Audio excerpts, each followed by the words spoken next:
আসসালামু আলাইকুম রহমতুল্লাহ। সম্মানিত সুধী, দেশ বা প্রবাস যে যেখান থেকে আমাদের দেখছেন সবাইকে সাদর আমন্ত্রণ আমাদের নতুন আরও একটি ভিডিওতে। আমাদের দেহের কোষ গঠনকারী প্রধান পুষ্টি উপাদান হচ্ছে আমিষ, আর এই আমিষের অন্যতম উৎস হচ্ছে ডিম।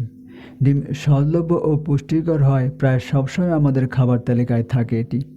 নিয়মিত ডিম খেলে এটি আমাদের দেহের দৈনিক আমিষের চাহিদা পুরা করতে অবদান রাখে। ডিম হচ্ছে সুপারফুড। এতে প্রোটিন ছাড়াও অন্যান্য পুষ্টি উপাদানও প্রচুর পরিমাণে থাকে। কিন্তু এই সুপারফুড ডিম যখন আমরা খেতে যাই, তখন আমাদের মাথায় একটা প্রশ্ন উকি দেয়। প্রশ্নটা হচ্ছে, ডিম কুসুম সহ খাওয়া ভালো নাকি কুসুম ছাড়া খাওয়া ভালো? আজকে আমরা এই প্রশ্নের উত্তর আপনাদের জানানোর চেষ্টা করব। তো চলুন শুরু করা যাক।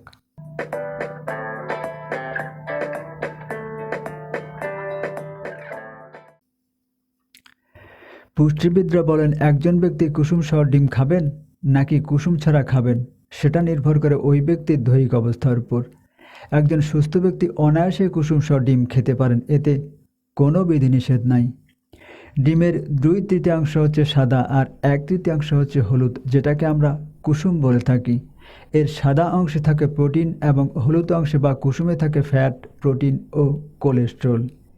এছাড়াও ডিমে থাকে vitamin A, vitamin D, vitamin E, vitamin K, omega three fatty acid, folate, lutein ও জিয়াজান্থিন সহ বিভিন্ন পুষ্টিকর উপাদান। ডিমের কুসুমে ফ্যাট ও কোলেস্টেরল থাকে, আর এজন্যই এই কুসুম খাওয়া নিয়ে এত ভাবনা। আমরা মনে করি ডিমের কুসুম খেলেই কোলেস্টেরল বেড়ে যাবে, কিন্তু আসলে বিষয়টা এমন নয়। ডিমের কুসুমে থাকা স্বাস্থ্যকর ফ্যাট ও ভালো কোলেস্টেরল, যেটা আমাদের হার্টের জন্য উপকারী। এছাড়াও কুসুমে থাকা অন্যান্য পুষ্টি উপাদান আমাদের শরীরকে সুস্থ রাখতেও সাহায্য করে থাকে। একজন সুস্থ ব্যক্তি নিয়মিত একটি করে ডিম কুসুম সহ খেতে পারেন। এতে আমাদের দেহের রোগ প্রতিরোধ ক্ষমতা বৃদ্ধি পায় এবং বিভিন্ন রোগের ঝুঁকিও কমে যায়। এছাড়াও আপনি চাইলে একদিনে কুসুম সহ 2টি ডিম খেতে পারেন। পুষ্টিবিদরা এমনটাই জানাচ্ছেন। কখন ডিমের কুসুম খাওয়া আমাদের জন্য ক্ষতিকর?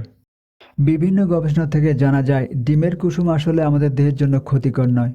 যখন আপনি প্রয়োজনে অতিরিক্ত খেতে যাবেন, তখনই সেটা আমাদের জন্য ক্ষতিকর। ডিমের স্বাস্থ্যকর ফ্যাটের সাথে স্যাচুরেটেড ফ্যাটও থাকে, আর এটাই হচ্ছে আমাদের দেহের জন্য ক্ষতিকর।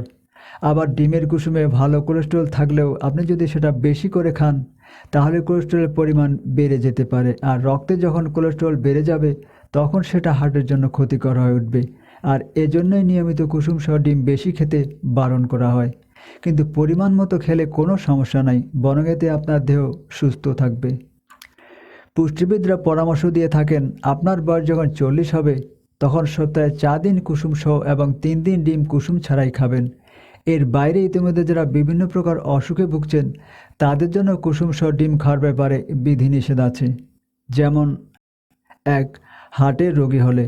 রক্তে অতিরিক্ত চর্বি করোনারি আর্টারিতে প্লাক ও চর্বি জমানোর কারণে রক্ত চলাচলে বাধা সৃষ্টি করতে পারে, যার ফলে আমাদের করোনারি আর্টারি ডিজিজ হতে পারে। যেহেতু ডিমের কুসুমে কোলেস্টেরল থাকে, তাই এটি রক্তে মিশে আরও সমস্যা সৃষ্টি করতে পারে। এমনকি হার্টে খারাপ ফ্যাটও জমা হতে পারে। তাই হার্টের অসুখ থাকলে আপনার নিয়মিত ডিমের কুসুম না খাওয়াই হবে উত্তম। 2. ডায়াবেটিস থাকলে। ডিম রক্তে শর্করার মাত্রা স্থিতিশীল রাখতে সাহায্য করে, তাই ডায়াবেটিস রোগীও ডিম খেতে পারেন। যাদের ডায়াবেটিস আছে এবং হৃদরোগের ঝুঁকি যথেষ্ট পরিমাণে বেশি আছে, তাদের জন্য ডিমের কুসুম সমস্যার সৃষ্টি করতে পারে। তাই তাদের উচিত হবে তাদের দৈহিক অবস্থা বিবেচনায় নিয়ে চিকিৎসকের পরামর্শ নিয়ে কুসুম সহ ডিম খাওয়া। 3. উচ্চ কোলেস্টেরল রোগী হলে। সাধারণত যাদের দেহে কোলেস্টেরল পরিমাণ বেশি থাকে, তাদের কুসুম সহ ডিম কম খেতে বলা হয়। যারা উচ্চ কোলেস্টেরলধারী, তারা যদি ডিম তেলে ভেজে খান বা মাখনে বেক করে খান, তাহলে তাদের কোলেস্টেরলের মাত্রা আরও বৃদ্ধি পেয়ে যায়। নিয়মিত কুসুম সহ ডিম খেলে উচ্চ কোলেস্টেরল রোগের জন্য ঝুঁকি সৃষ্টি হতে পারে। তাই উচ্চ কোলেস্টেরলধারী যারা আছেন, তারা চিকিৎসকের সাথে আলাপ করে ডিম খাওয়া চালিয়ে যেতে পারেন। 4. কিডনি রোগী হলে। যারা কিডনি রোগে ভুগছেন, তাদের কুসুম সহ ডিম খাওয়া নির্ভর করে তাদের দৈহিক অবস্থার উপর। কিডনি রোগে যারা ভুগছেন, তাদের সাধারণত কুসুম সহ ডিম খেতে নিষেধ করা হয়। তবে যাদের ডায়ালিসিস চলে, তাদের কুসুম সহ ডিম খেতে বলা হয়ে থাকে। সুতরাং আপনার কোনো শারীরিক সমস্যা থাকলে ডিম খাওয়ার আগে চিকিৎসকের পরামর্শ নিন। তো আজ এ পর্যন্তই, কথা হবে পরে কোনো এপিসোডে। আশা করছি আজকের ভিডিওটি আপনাদের ভালো লেগেছে। যদি ভালো লেগে থাকে তাহলে একটা লাইক দিয়ে শেয়ার করে সবাইকে দেখার সুযোগ করে দিবেন। আল্লাহ সকল অবস্থায় আমাদের সহায় হোক। আমিন।